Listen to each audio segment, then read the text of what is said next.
Welcome, everyone. Namaste. Really good to see you here in the new year. Happy New Year 2025 to everyone. If you don't know me, I'm Dr. Ramu Kharel, and I am an assistant professor of emergency medicine at Brown University, and also one of the founders of the Nepal Poison Center. We've been working on this for the last year and a half, and as you all know, we have had many amazing webinars every month and topics that are pertinent to Nepal, and we've brought speakers from around the world, experts who are top of their field. So we're always really excited about this activity, and we get a lot of engagement from you all as well. So we're really happy that you have joined in our first webinar of 2025. And today's webinar is special for its topic as well as for the presenter that we were able to get. So the topic today is going to be really one of the most common problems in poisoning that we see in our country is plants-based anticholinergic syndrome. And we all know that Dhatura is one of the top plants that can cause this in our country, but there are many others. But also cholinergic problems with organophosphate is really common, which is sort of the opposite of this, which I think there are a lot of questions regarding that. So we'll be discussing that as well. Now, on to introduce our speaker for today. It's none other than our very own Dr. Ziad Kazzi. Dr. Kazzi is a professor of emergency medicine, and he's the International Toxicology Fellowship Director at Emory University. He's also one of the leads and founder and past president of Minatox, which has a large impact in the Middle East as well as Northern African region when it comes to toxicology. As a matter of fact, they're hosting their conference coming up in February 23rd to 26th, where there will be a lot of participants from Nepal as well. So if you're interested in going to the conference, it's going to be in Oman, very near, kind of doable for Nepalis to fly to. So definitely do check out the Minatox website. So Dr. Ziad Kazzi has also been one of the keen supporter of our Poison Information Center and one of the mentors that has guided us in coming this far. So we're really happy to begin our first webinar of 2025 with Dr. Ziad Kazzi present here.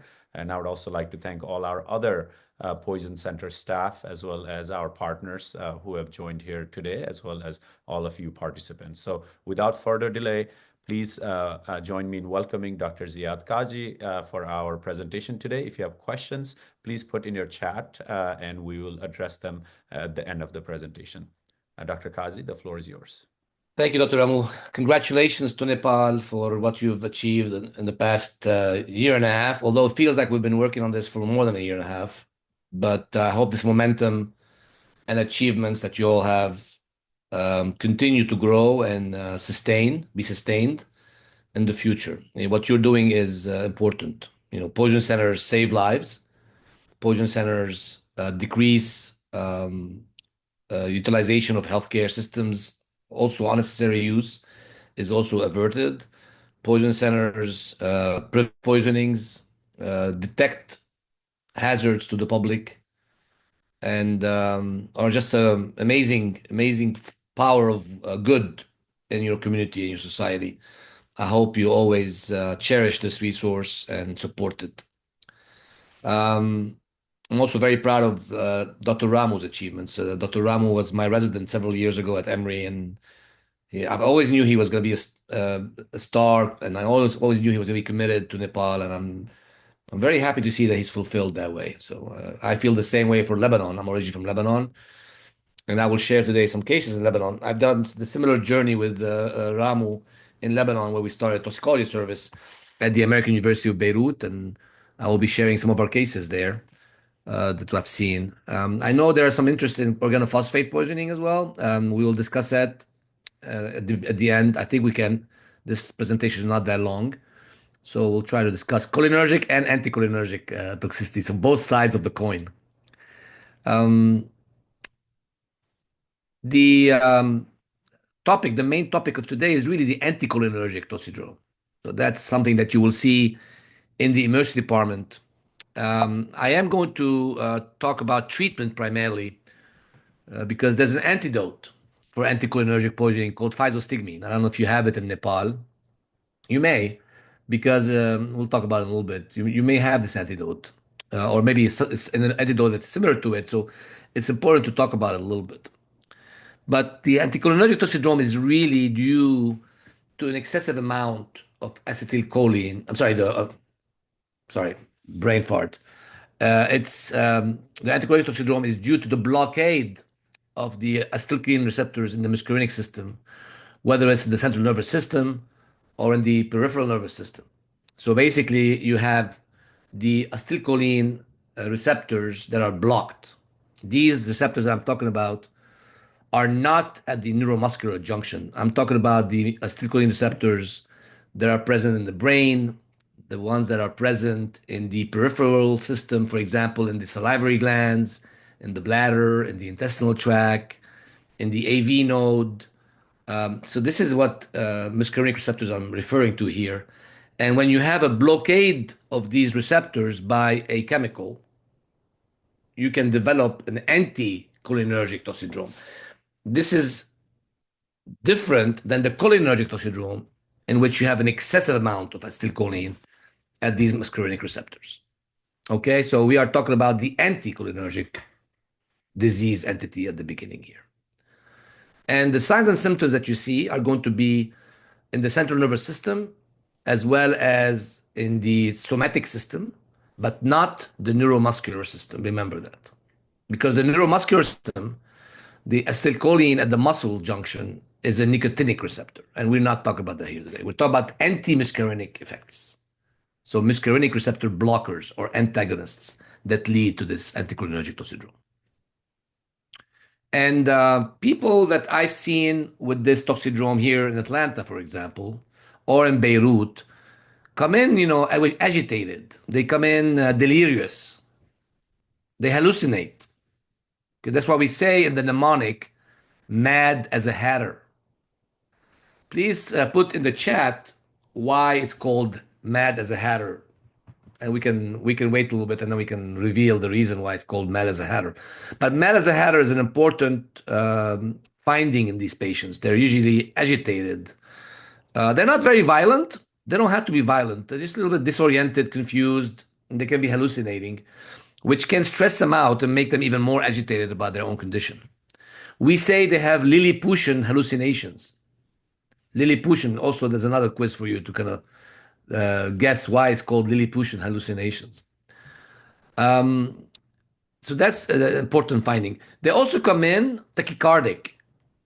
They come in tachycardic because, again, you're blocking the muscarinic receptor and you're getting tachycardia instead of bradycardia that you see with the cholinergic syndrome. They are tachycardic, they are hyperthermic. They are hyperthermic because they are agitated and their sweat glands are constricted. They're not producing sweat, so they are unable to dissipate heat. So they're usually hot and dry. They're hot and dry and altered. They're blind as a bat because they have cycloplegia. The pupil is paralyzed. Could be also dilated. So that makes them suffer from blurred vision or decreased vision. That's why they're called blind as a bat. They are dry as a bone because, like I said, they are, not sweating. And they are full as a flask because their bladder is distended and they're constipated. And one of the important things that I always check is if the bladder is distended, because they may not be able to tell you that they want to urinate and they need a Foley catheter. Often I've seen, well, now I shouldn't say often. Occasionally I've seen that just putting the Foley catheter in decreases their agitation. Sometimes they're just agitated because their bladder is distended and they are hurting. That's why they're super agitated. So yeah, so that's the anticholinergic uh, toxidrome, and in the U.S. we see a lot of people abusing diphenhydramine, or they abuse dextromethorphan in the cough and cold medicine. So that's a cause of anticholinergic toxicity that we see in the ED in the U.S. There are some antipsychotics, phenothiazines, that have anticholinergic effects. Tricyclic antidepressants like amitriptyline, nortriptyline will have anticholinergic toxicity. Remember that. Um, People that abuse these cough and cold medicine, like Robitussin, we call them robotripping because they abuse it. Often they enter the pharmacy, they drink the bottle in the pharmacy, so they evade detection, and then they leave the pharmacy without anything on them, so they are not detected, and they drink the bottle in the pharmacy lanes where they are where nobody's watching. We call them robotripping. Once in a while, we see a plant poisoning. Not very common for us in Atlanta. More common for me in Lebanon. My experience, at least, has been more common with these cases in Lebanon, where I've seen the plant poisonings.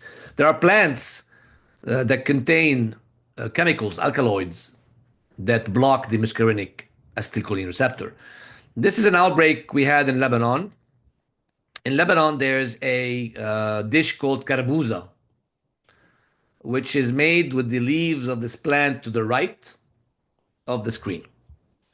It is often collected by the Arabic Bedouins, nomads that live in Lebanon. We have this population of nomads, Bedouins that live in tents in Lebanon. There are not many of them, but they traditionally pick this leaf in the spring and they saute it and put some lemon juice and garlic, and it's called karbuza and it's consumed in that period. Uh, this plant ended up in a table of a family, that family of four, that developed anticholinergic toxicity and came to AUB. Parents and kids became admitted because of the agitation. And one second, sorry.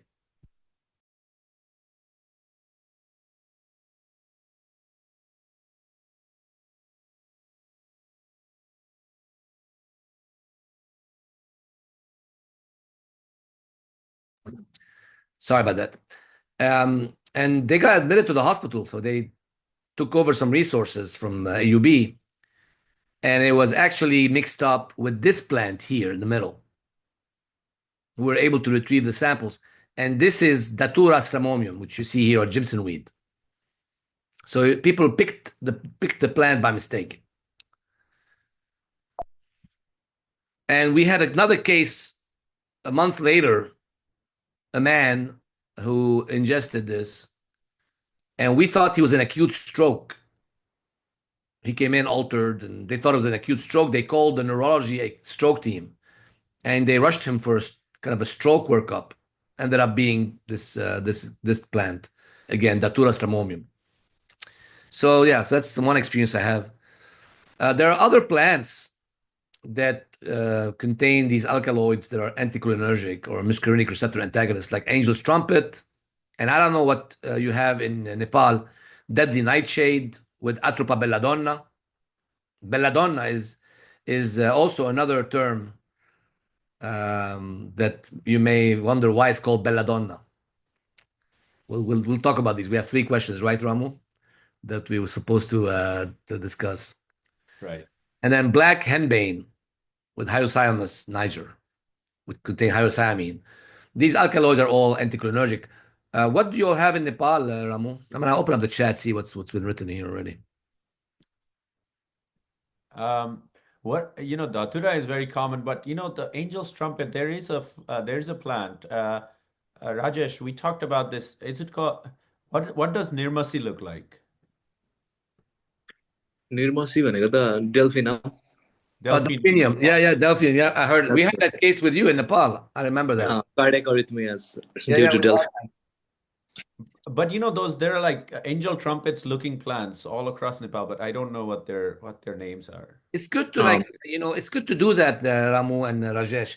It's good to maybe come up with a discussion with your botanist. So one of the best things that I've done in these cases is have a botanist. So I have a couple of botanists, one in Lebanon, one at Emory, that I communicate with on a regular basis. Like you could probably have one at Brown to support, and then somebody in Nepal, and you can communicate. And Dua from Oman and Emory responded correctly that the Mad Hatter is because people used to make those hats with the felt. They used to get exposed to mercury and get mercury neurotoxicity, which is also seen in the Alice in the Wonderland movie. And that's why we say mad as a hatter. Although mad as a hatter refers to mercury toxicity, not anticholinergic, but we just use that term, mad as a hatter. And then the other question was, what is Lilliputian hallucinations with the anticholinergic syndrome? And that's from that movie. What is that movie? This guy that goes to a world where everyone is small. Gulliver's Travel or something, right? Gulliver's Travels. In Gulliver's Travels, people are small, right? So Lilliputian, you'll ask the patient, and they'll tell you they're seeing small people in the room, or they'll see. Well, sometimes they're not very lucid. They'll say they're seeing dots that are moving around the room. That's is called Lilliputian hallucinations. And the third question was belladonna. Why is it called belladonna or beautiful woman? It's because it used to be used in Italy in the Renaissance, and women would have dilated pupils, and that would be a sign of beauty. So that's why it's called Atropa Belladonna. Anyway, few fun facts. Excellent. So yeah, so more recently in Lebanon, we had about, I don't know, several cases. How many cases did we have in Lebanon? 7 or 8? Because we Hello. have a I think consulting I service think with seven 7 cases. cases. So we had 7 cases of lupin. In Arabic, this is called turmus. It's very common. You go to Lebanon or any Middle Eastern country, when you go to a restaurant, before you eat the food, they'll put this for free on the table. They're usually like beans that quite tasty. They're salty. You put them in your mouth. You remove the skin, and you have this bean in there. And you chew it, and you need to prepare it properly by soaking it in water and throw in the water soak, and then soaking it again to remove the alkaloid from it. And we've had about 7 cases of anticholinergic toxicity from it. So this is lupin beans. And we thought that this was a problem because there are 2 types of lupin beans. There are the bitter ones and the sweet ones. The bitter ones have more alkaloids. And we felt that maybe in the season of restaurants in the summer, they were running out of time to make them properly, or they're also buying the bitter ones because of the market supply and demand. So how do you one of the WhatsApp messages I got today was somebody was asking, how do you manage this in the ED? What do you do? So usually, you have to get your history, and if you're lucky, you have a history. Sometimes it's easy. They tell you I overdose on dextromethorphan, or I overdose on Benadryl, or I took this plant. So those are easy cases. Sometimes you don't have a history, so then you need to recognize the toxidrome, and the toxidrome may be incomplete. So you have to, take things into consideration, assess, reassess, make a differential diagnosis, and work them up that way. The ones that are difficult, to assess. I remember a case at Grady when I was a fellow. This was a big man, large body, young man, presented with ultimate status and fever. This was a tough case for me because this big, large man with fever and ultimate status required a lumbar puncture. And I was not excited about, attempting this lumbar puncture on this big man with agitation and ultimate status and fever. So sometimes it's difficult. I mean, he was tachycardic, he was febrile, he was altered, he had dilated pupils, but what do I do? There was no history. So in the meantime, you do your basic labs. You look for your co-ingestions, as acetaminophen salicylates, and then you get an EKG. We always get an EKG. We'll talk more about that later, but we always get an EKG in overdoses or suspected overdoses. And we consider these other causes, maybe a CT of the head, if indicated, or maybe a lumbar puncture, if indicated. But essentially supportive care. Now, people that are agitated, you are going to give them benzodiazepines to sedate them. That's the best thing to do. Certainly, if someone is febrile, I would not give them haloperidol because I worry about neuroleptic malignant syndrome, NMS, which is potentially causing ultra fever, of course, with rigidity. But I avoid phenothiazines for sedation of people in general. I don't like to give phenothiazines for sedation. My first line is always benzodiazepines. So you'll give them some benzodiazepines, and of course, if they're hyperthermic, dangerously hyperthermic, you have to cool them rapidly because hyperthermia can be lethal in itself by causing muscle damage, lactic acidosis, hyperkalemia, and the rest. So you have to be aggressive with people that are really hyperthermic. I'm talking about 44 degrees Celsius, where you have to do this within 30 minutes. And I'm not going to dwell on that too much, but remember that the severe hyperthermia is a life-threatening emergency that requires prompt actions and then interventions that will give you a result within 30 minutes. Of course, I forgot to mention that in the muscarinic effects in the central nervous system of these anticholinergic alkaloids, you can get seizures as well. So if they have seizures, you should give them, again, benzodiazepines. There's no room here to give phenytoin or levetiracetam. This is a role here for benzodiazepines or barbiturates or propofol. These are all potential anti-epileptics in toxic seizures. So that's kind of what you do. There's no magic about the management, except that there is an antidote called physostigmine. So let's talk about physostigmine a little bit. First of all, I told you it's not an exotic drug. This is a pesticide. It's a pesticide similar to organophosphates. It belongs to the class of carbamates. There are carbamate pesticides used all around the world, but this one is medicinal. It is the cousin of neostigmine, which is used in myasthenia gravis. It is the cousin of pyridostigmine that is used by soldiers concerned of getting exposed to nerve agents. It was used in the Gulf War by US soldiers. They would take pyridostigmine, I think 3 times a day, because it's short acting, and they will maintain this level of pyridostigmine in their body so that if they get exposed to a nerve agent, which will block their other unoccupied acetylcholine esterase enzymes, when this pyridostigmine effect goes away, they'll have a supply basically of acetylcholine esterase enzymes that were not affected by the nerve agent. That was the idea behind using pyridostigmine. And the reason why the soldiers were able to take this drug safely is because it did not go through the blood-brain barrier and did not have any central nervous system effects. Okay, so that was great. Same with neostigmine.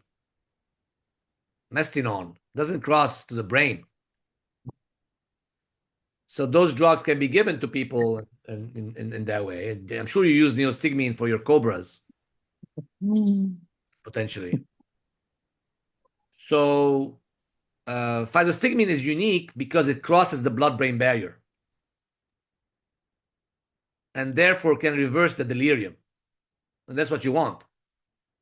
The problem with physostigmine is that it's short-acting. A big problem because you give it, and then about 30 minutes to an hour later, the positive effects you've received from it go away. So that's the issue with physostigmine. It's also in the US expensive. So these are some of the issues with physostigmine in the reversibility and sometimes, not being available or being expensive. Currently in the US, we don't have the manufacturer anymore. We're relying on a German manufacturer that makes this drug in Germany, and we ship it to the US.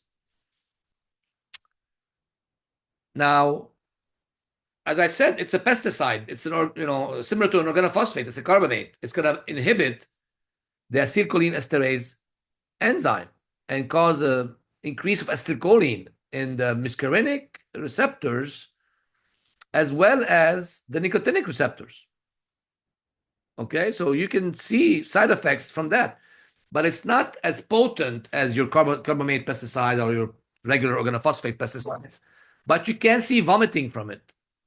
You can see seizures. You can see bradycardia.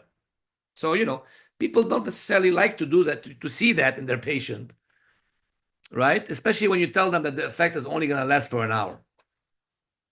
So they're going to say, okay, well, why do I really need this drug? I could just, sedate them with benzodiazepines and wait for this overdose to clear off. I don't want to give them something. I already gave them a bunch of benzodiazepines, so they're a little sleepy right now. And now I'm going to make them vomit, or I'm going to make them seize. So some people get concerned about that. The other issue is that one of our mentors in toxicology, Dr. Paul Pentel, in 1980, reported 2 cases in which you had bad complications after giving physostigmine. Now, at the time, in the 80s, there were many more tricyclic antidepressant overdoses. And like I mentioned to you earlier, tricyclic antidepressants in an overdose can cause anticholinergic toxidrome and can also cause sodium channel blockade with a wide QRS on the EKG and are predisposed to seizures and cardiac dysrhythmias. These 2 cases were pretty severe tricyclic antidepressant cases. And they also had wide QRS. So they were already sick.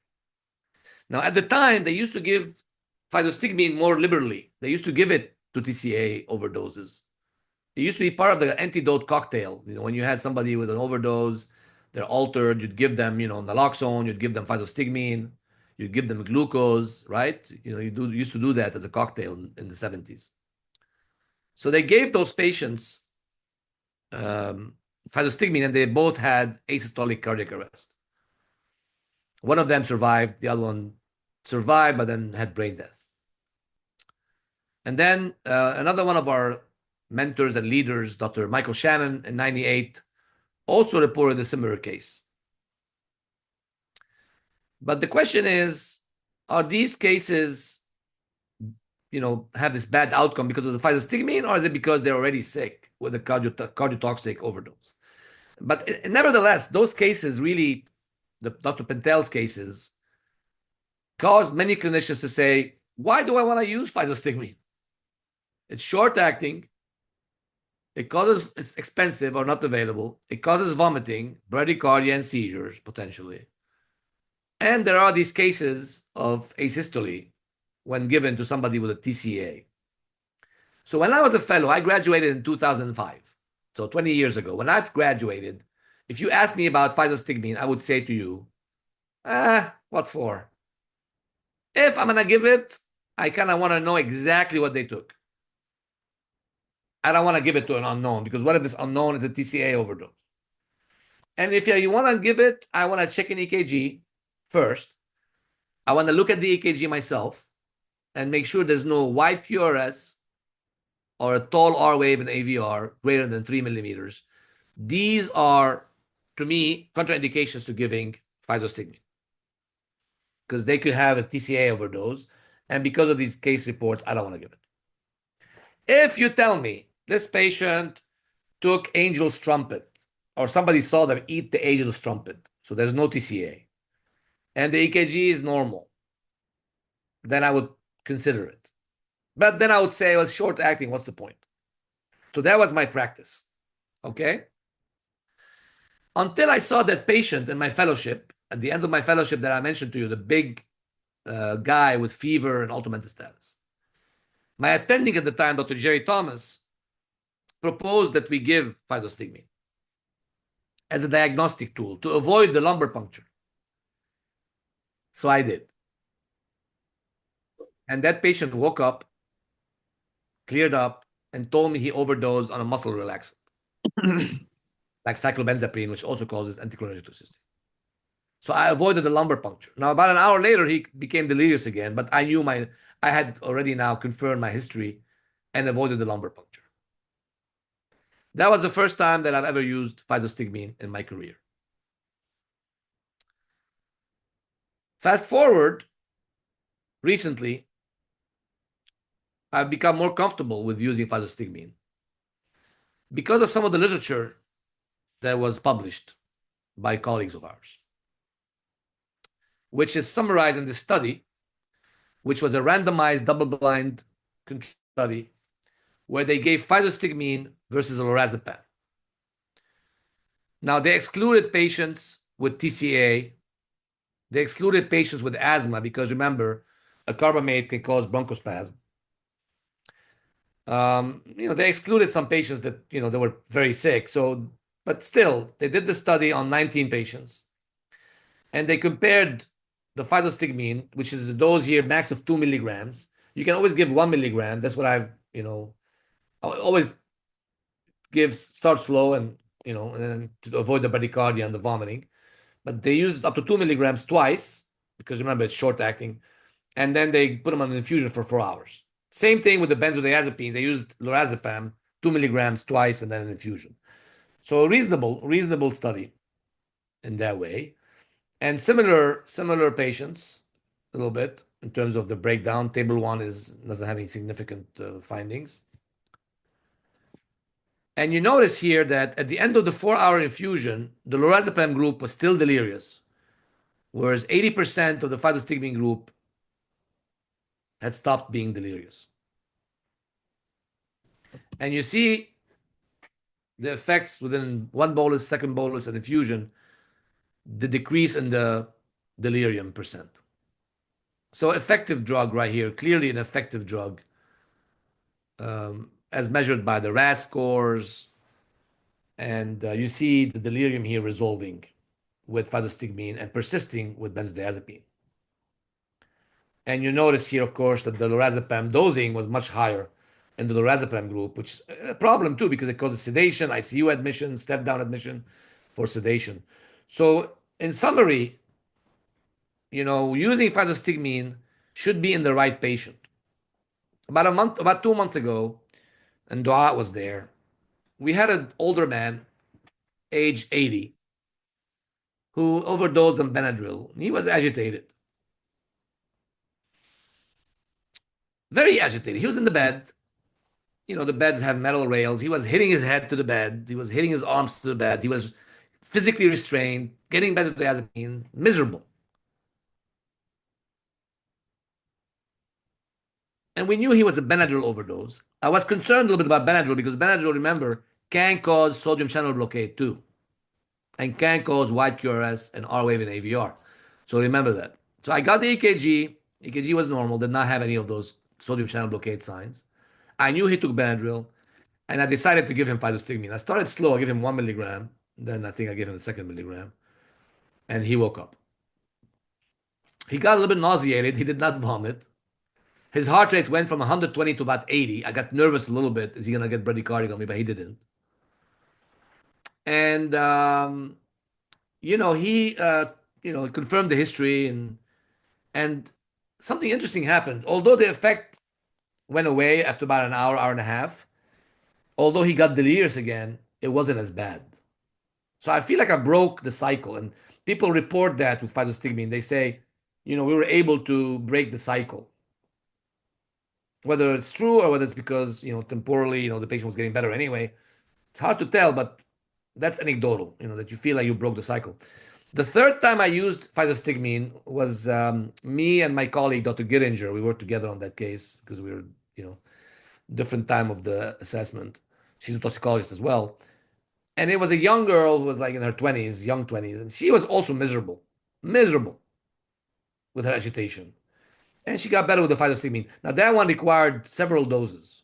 We repeated the doses up to 3 times, I think. So it wasn't as easy as this older man, but I think it was useful in that case too. So for me now, the right patient, and what is the right patient? That's to be a subjective assessment by the clinician. But to me, the right patient is somebody, of course, who's agitated, right? That's causing problems to their body, to the environment, to their catheters, their lines. They're gonna hurt themselves. Somebody who is diagnostic challenge. Is this a encephalitis that needs a lumbar puncture or an MRI, or can it just be an overdose? Those are the right patients. Certainly, those are asthmatic, wheezing, with the history of seizures, those with the signs of sodium channel blockade on the EKG may not be your best patients to do that. Now, even the sodium channel blockade by EKG, that one also has been questioned. There are some studies out there looking at can we give it to people with a sodium channel blockade? But that is, I think, still, in my mind at least, not settled. Because it's hard to tell with these cases that I just reported to you. The temporal relationship between the physostigmine administration and the cardiac arrest was significant. And there are some hypothetical ways that physostigmine can potentiate, the seizures, for example. But it doesn't really cause sodium channel blockade. So the error is less clearly related to the physostigmine administration, but temporally it was. So I hope, you get to use this antidote in the future. I'm not sure if it's available. Using neostigmine, for example, in these cases would not help your delirium. So there's less use for it in that case, in your case. Or pyridostigmine, which is oral, probably not useful either. It doesn't cross the blood-brain barrier. So you may want to ask yourself, is this antidote available in Nepal or wherever you are from, attending this webinar today? Finding out if it's available or not, it does have potential uses. So I think this is probably my last slide. I have here the Minatox QR code if people are interested and the reference. Any questions? Back to you, Dr. Ramu and Dr. Rajesh. Thank you, Dr. Kazzi. Very, very nice kind of overview and management for anticholinergic exposure. We see this a lot during certain festivals in Nepal, like especially during Shivaratri. We get a lot of these cases, even places in far west Nepal where we work in Bailpata Hospital, and we have Rishika here joining from Bailpata, Why is that? who sees this case. Well, it's a festival where Shiva is the Lord, sort of who does get high for the tradition. So during that time, people do participate in Dhatura, like people take Dhatura bhang, things like that. Oh, Uh, wow. so a lot of cases of kind of anticholinergic toxicities. I don't think physostigmine is that widely available in Nepal. And if any of you have physostigmine, you can please unmute yourself and talk about that. But do you have any questions? Does anyone have questions on the anticholinergic part? And I know there are a lot of questions on the organophosphate side that I'll ask you, Dr. Kazzi. But anyone have any questions on I'm this curious part? about the physostigmine. Can somebody comment on the physostigmine availability? I know that at Bailpata we don't have physostigmine, which is rural hospital in far west Nepal. Somebody needs to write this up. I mean, your poison center should go to that festival and set up, seriously, I mean, set up. That festival is all across Nepal, so that the festival comes to the poison center. Well, have you collected data? You should collect data next time you have the festival. Yeah. And also, another idea for people to consider doing an antidote study in Nepal. I've done a lot of these studies, and they're easy to do and they're rewarding. Survey-based studies, cross-sectional studies, to kind of get an idea what antidotes. Actually, in the US, poison centers are required to maintain an antidote database. So, Ramu, let's see if you have somebody, one of your physicians, specialists, are interested in something like that. Yeah. Yeah, and maybe one of the participants here, if they're interested, they can always email us. There were some questions. Looks like there are no questions about. Okay, let's see. Any management idea when histamine is not available? Yeah, so if physostigmine is not available, you have to rely on benzodiazepines to calm them down, and then wait, and then supportive care. Good question. Yeah, benzodiazepines are your biggest friend here.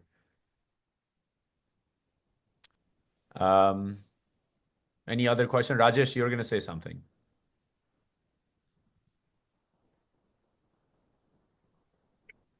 Yeah, I just wanted to comment on availability of physostigmine. It's available in India and in the Tarai region, which borders India. It's easily available, and also in few of the tertiary centers, it's available, not widely available.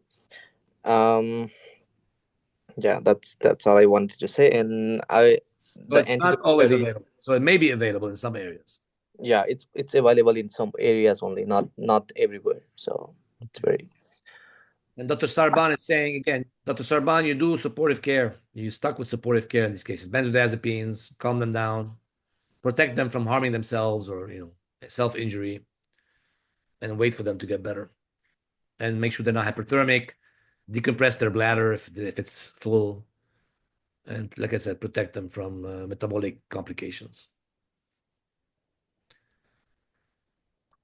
Okay. There's a question about, so Rishika is asking, is the indication to start physostigmine mostly symptoms of agitation?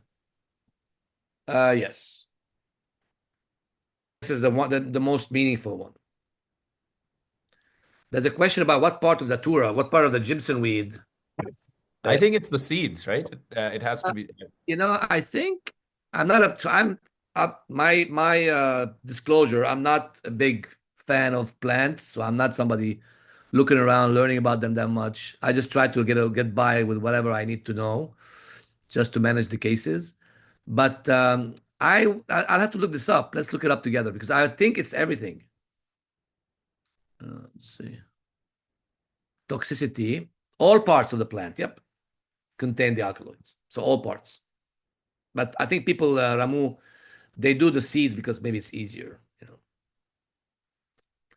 What benzodiazepine can we use? It doesn't matter what benzodiazepine. And this study that I just showed you was 2 milligrams times 2 with an infusion.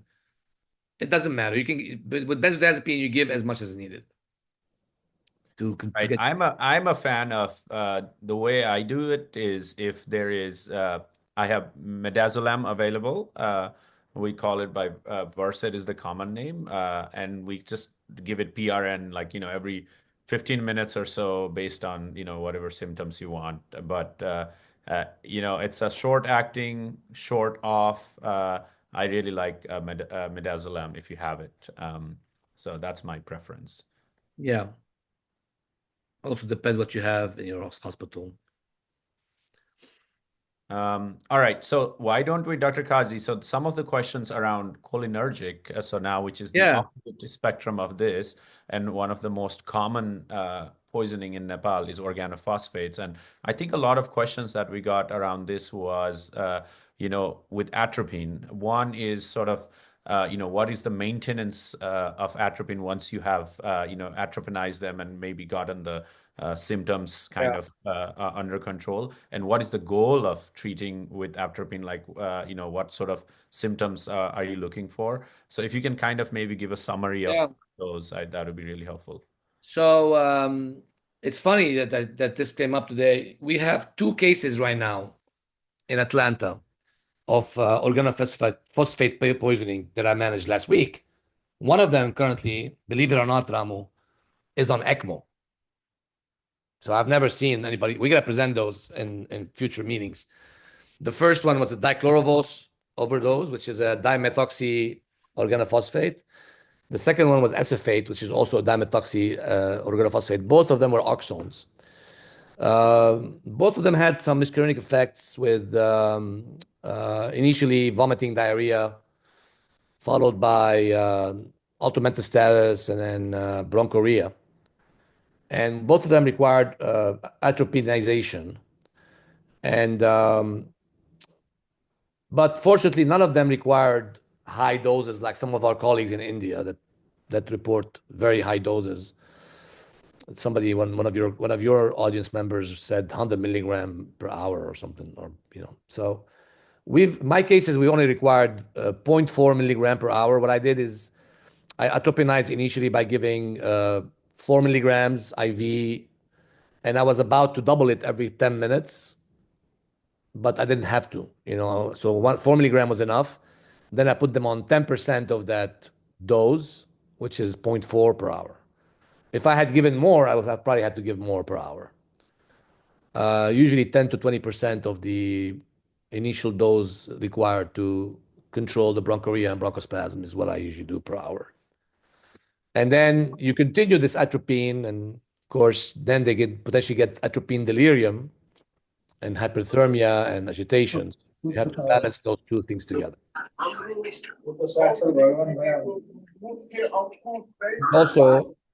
We also gave pralidoxime in Atlanta. In Atlanta, we give pralidoxime 2 grams IV, followed by 8 milligram per kilogram per hour, which is about 500 milligram per hour infusion. And we did it because, these are methoxy organophosphates that age rapidly.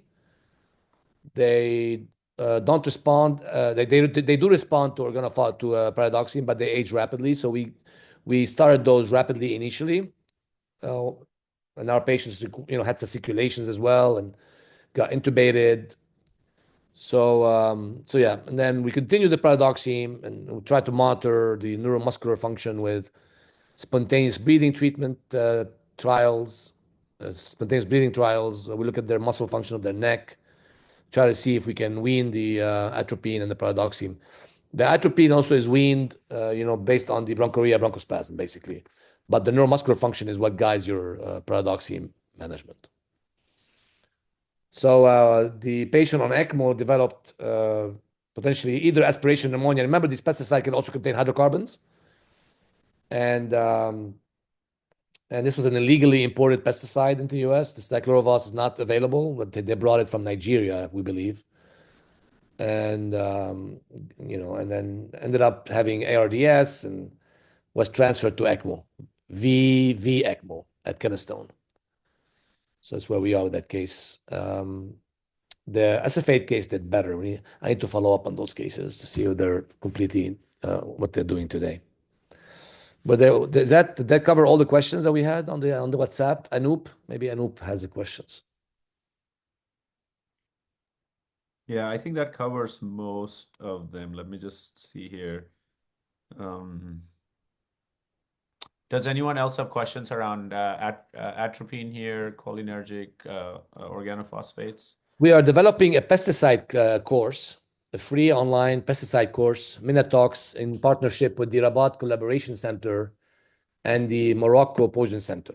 This course with modules online and a certificate and an exam can be made available to your colleagues, Ramu, when we're done with that.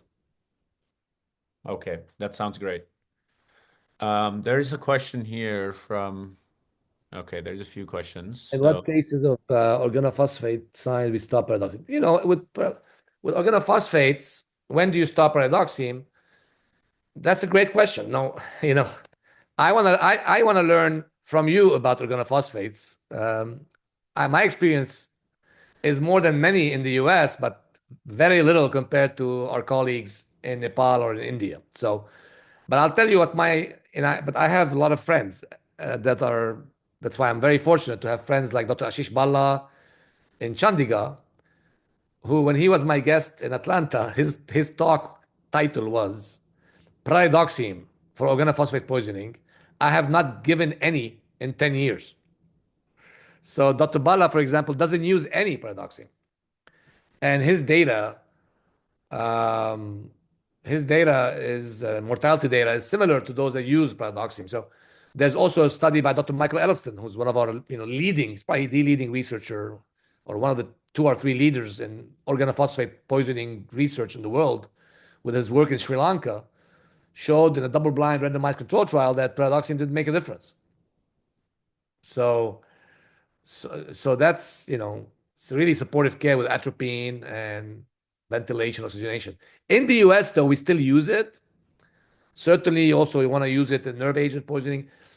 So, that's, to me, though, I use it if you have neuromuscular findings, definitely want to use it. But in these cases that I just told you about, those 2 cases, when I saw they were dimethoxys and I saw they were sick, I decided not to wait because I had the antidote available and I decided to start because of the aging issue. One of the cases was fasciculating already, so that was an easier decision. The first one was not fasciculating, was just vomiting, had diarrhea. But I pulled the trigger because I was, okay, I have the antidote. In the US, we use it, and they're sick. So I don't know that I may have not answered your question properly. I recommend that Anoop invites Dr. Balla, invites Dr. Edelston to do a talk on this. They're the real experts. I know that there's some studies in India where they give high dose pyridoxine, 1 gram per hour instead of 500 milligram per hour. And they published that in the Lancet, and they had a difference in outcomes. But Edelston's study did not show a difference in outcomes. So yeah. And there are other things also involved in this. For example, some hospitals, like Dr. Balla's hospital in Chandigarh, PGR Chandigarh, they don't get the patients quickly. They're transferred to them. So, like when you have a delay in transfer and arrival, by that time you have less efficacy of pyridoxine. It also depends on what specific organophosphate. It was dimethoxy or diethoxy. And diethoxys respond to pyridoxine and they have a longer aging half-life, but the dimethoxy, they're more likely to age rapidly, but they do respond. So there's some like pros and cons depending on which organophosphate you're talking about and the time to presentation. There is a question regarding just like atropine, and Gosai said, if a patient is on maintenance for atropine, develops restlessness, how long do we stop the infusion for, and when do we restart the infusion and the rate of the infusion? Yeah, that's very challenging because if you think that they are atropine delirious, do you try to use glycopyrrolate, which has less CNS effects, switch them to glycopyrrolate, or do you just stop it or decrease it, wean it instead of stopping it? Depending if they're intubated, that's fine, but if they're not, you may get them worse if you stop it suddenly. So it's really a clinical adjustment at the bedside, trial and error to see what works best for the patient. There's another interesting question on top. When do we stop the pyridoxine? So typically, you want to stop the pyridoxine when you notice that the neuromuscular function is back.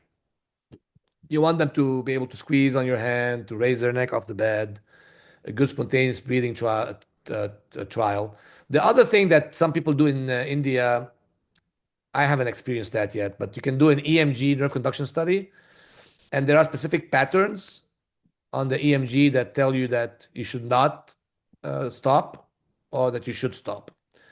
Because the issue is if you stop and then you continue watching the patient for 24 to 48 hours, they can develop something called the intermediate syndrome, where they develop cranial nerve palsy, some weakness again, that does not respond to pyridoxine. So you get this intermediate syndrome risk later on.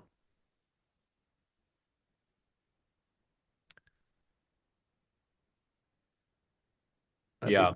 think, Any other questions? These are great. And I think for the rest, with the atropine and restlessness, like if you still have bronchuria and you need atropine, I'm yeah, wondering for the restlessness if you can give a little bit of, some other, like maybe very low dose benzo. I don't know if that would, yeah, yeah, uh, sure, sort of sure. work. I think, atropine probably should They're be probably given. going to be on some benzos because if they're intubated, right? I mean, you Right, would think they'll probably be on benzos. right. And one more thing. Remember that they can cause seizures, right? These organophosphates. So you want to do, so I did an EEG on those patients. And of course, benzos are preferred as a sedation drug because of the potential seizures. Remember that too. They could be seizing if they're intubated. You can't tell. All right. I think we are coming to an end. We have a few minutes if anyone has more questions, but if not, I think that's okay. Um, okay, I'm asked, please share. Pregnancy and prognosis. Oh man. I mean, I'm gonna answer you the classic answer for anything OB. The health of the mother is the best treatment for the health of the baby, right? So that's one thing I want to say. The second thing I want to say is that I had one experience that we published as an abstract, actually, not as a paper. We had a pregnant near-term woman who overdosed on organophosphate, and then we because of the risk, there's some case reports and some evidence on the baby, like effect of the pesticide on the baby. So we rushed the patient to a C-section and delivered the baby. So Mhm. that's one case we reported. I don't remember the details.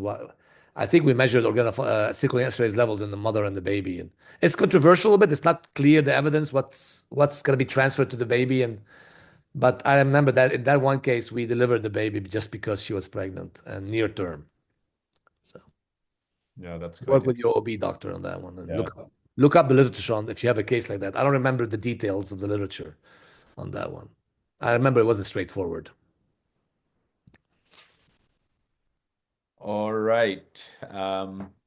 Okay, well, Thank you. There's one more, I think. That's interesting. That's a great question from Dr. Gotsai, because this happens a lot, and I'm learning about this, Dr. Gotsai, because I'm seeing these pyrethrin poisonings, like cypermethrin or something like that, and then they have with them organophosphate, some of them, so it's like hard to tell. So yeah, giving an atropine challenge, see if they get better. Yeah, sure, that's like a good idea. If you feel like you don't know if this is organophosphate, you give some atropine, they get better from the secretions, or maybe worthwhile trying. All clinical, but there are these compounds that contain a pyrethrin, a pyrethroid, a synthetic pyrethroid, and an organophosphate, which can make things complicated. And also, pyrethroids, they are going to sometimes look like, um, because they take like type 1 pyrethroids can cause tremors, and then type 2 can cause salivation. So yeah, so they can confuse you a little bit. All right, we are coming to an end. So unfortunately, no more questions. This was a great discussion today. Thank you so much to all our participants, first of all, for joining and giving time and being engaged with the Poison Center. Hopefully, you know the phone number for the Poison Center. It's 450-2011. And you can call 24/7, and we have experts available to help you guide in this type of cases as well. And I would like to thank all our Poison Center staff here, spies and all the partners that have joined today from Nepal. And finally, I would like to thank our speaker, Dr. Ziad Kazzi. I think this was really needed talk on anticholinergic plants, kind of focused on Dhatura, as well as a lot of questions about cholinergic syndrome. These are really interesting and important topic for us. We will have this webinar on our YouTube page available, including all our other webinars, which are on our YouTube page. So if you have missed any of our webinars, you can go and watch it there. And you can always contact us to reach out to the speakers. We have direct access to them. So again, please join me in thanking Dr. Ziad Kazzi for today's wonderful presentation, and hope to see you all next month, where we'll bring a different speaker, probably from Australia next time. Thank you. Thank you all. Namaste. Namaste.